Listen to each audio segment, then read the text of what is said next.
सुनिए साहब, मोहतरमा का बयान सुनिए, आपका भी टीचर साहब खून खोल जाएगा। स्टार टीचर, YouTube वाले स्टार टीचर जानना ना कौड़ी, कभी ब्लैक बोर्ड लेकर कुछ एक्सप्लेनर बनाते हैं, खाली व्यूज बटोरते हैं, उटपटांग ग्राफ्स लिखते हैं और उसके बाद से अपने आप को इतना महारथी समझने लगते हैं कि कुछ लोग उनको फॉलो करने लगते हैं उनके तमाशे की वजह से, और फिर वो जाकर जहां पर जो आता है वो बोलते हैं और उसके दम पर फिर वो पैसे वसूलते हैं।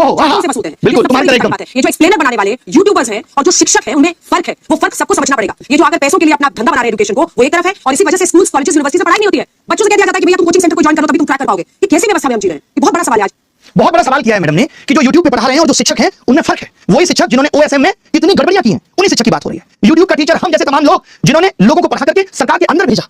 सोचिए, वो मैडम कह रही है कि फर्क होता है। फर्क मैडम रियल मीडिया और आपके जैसी चाटुकारी मीडिया में भी होता है। पता है आपको, ये समझना पड़ेगा।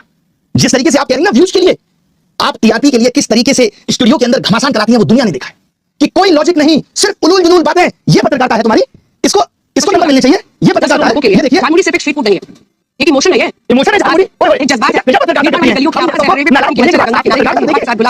जिसमें सरसों के तेल की तीखी खुशबू, एक ऐसी कहानी बनाते हैं जो हर बंगाली के दिल में बस जाती है। जो आपने पोएट्री छुपाई है ना, तो सब समझ आ गया। सोचिए कैसे कैसे मीम बन रहे हैं तुम लोगों पे। जहां जाते हो वहां लोग मोदी मीडिया गोदी मीडिया चिल्ला के संबोधित करते हैं। सड़क पे निकलने की औकात नहीं बची है, मालूम है? इस देश के एंकर्स की सड़क पे उतरने की औकात नहीं बची है। अब इनका जीवन स्टूडियो तक सीमित है। लोग गिरबान पकड़ के पूछ लेंगे कि क्या कर रहे हो। आपको तो चौथा स्तंभ कहा जाता था। पिछले साल रैंकिंग 153, इस साल 157 है, और वो यूट्यूब के एजुकेटर्स पे सवाल उठा रहे हैं। तुमने क्या किया भाई? कभी प्रधानमंत्री से तुम सवाल पूछ पाए? 56 इंच सीने के सामने तुम्हारा सीना तो आधा इंच का भी नहीं रहा कि पूछ पाओ देश की क्या हालत है, महंगाई पे सवाल कर पाओ। बल्कि तुम्हारी एंकर्स तो क्या कर रही है, ये देखिए साहब, ये है इनकी एंकर्स और ये हमारे बारे में कमेंट करेंगे। ये देखिए ऊपर से देखा जाए तो हमने ऊपर के बजाय नीचे देखा तो नीचे इनके कमेंट पे सिर्फ गालियां थी।